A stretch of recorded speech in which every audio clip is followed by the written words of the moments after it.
My name's Arthur Harrison. I'm a filmmaker stroke media teacher. I grew up in Barking. I was born in Barking. I grew up around kind of East London, Ilford, Barking, Dagenham. Eventually moved a little bit more Essex to Romford, but most of my growing up was done in Dagenham. In terms of my work, where I grew up definitely affected who I became and the type of artist I want to be.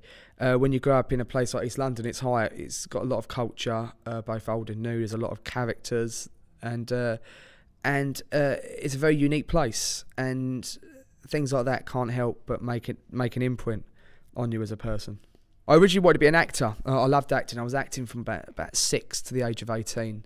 But problems with acting is there's only really one job, and that's acting. In terms of that, and you know, I didn't want to be this guy who did pantomime at the end of the year and then struggled to find work. And so it was about 16 that I decided I wanted to get into filmmaking.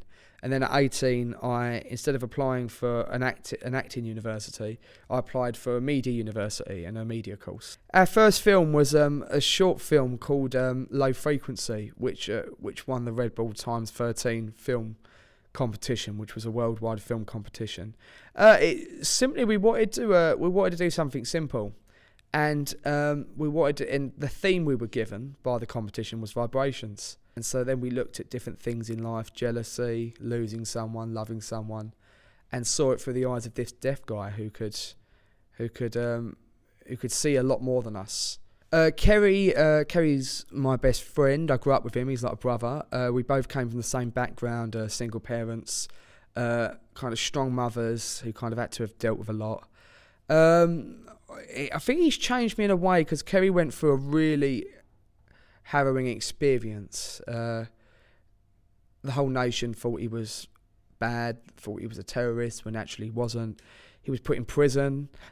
He went through a big, massive ordeal, and when he came out the other side, he had gained the respect of lots of people, human rights people, left-wing politicians. He just gained a lot of respect, and that affected me because all of a sudden I was exposed to all these people as well. All these people were...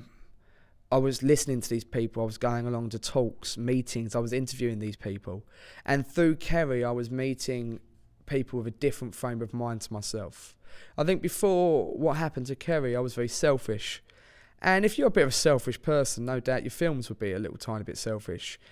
Since Kerry going through his ordeal, we've met amazing people that care about others and who see things on a different level to how I used to see things. And so that has educated me, and that's opened my mind, and that's made me grow as a person, and that kind of bleeds into your work. In 5 years' time, I'd like to think me and my friend Kerry were making narrative films. It's what we've always wanted to do. We've enjoyed making documentaries, and we'll probably carry on making them for a while, but in 5 years' time I'd like to be making films that go to festivals, and in 10 years' time we'd like to be making films that go to the big screen.